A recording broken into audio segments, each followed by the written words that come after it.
রাত গভীর। গ্রামের মসজিদে আজান শেষ হয়েছে, সবাই ঘরে ফিরেছে। একজন বৃদ্ধ মানুষ হঠাৎ শুনল কেউ তাকে নাম ধরে ডাকছে, আব্দুল হাকিম।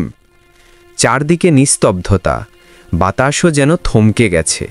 তিনি দরজার বাইরে তাকালেন, কেউ নেই।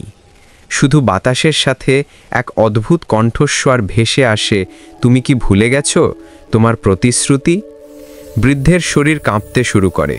বছর 10 আগে এক রাতে সে একজন ভিক্ষুককে প্রতিশ্রুতি দিয়েছিল কাল সকালেই সাহায্য করবে, কিন্তু পরদিন সেই ভিক্ষুক মারা যায় আর সে ভুলে যায় সব।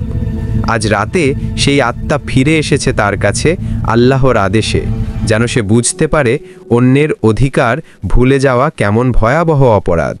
বৃদ্ধ সিজদায় লুটিয়ে পড়ে কাঁদতে থাকে, হে আল্লাহ, ক্ষমা করো আমাকে, আমি অবহেলা করেছি এক অসহায় মানুষের হক।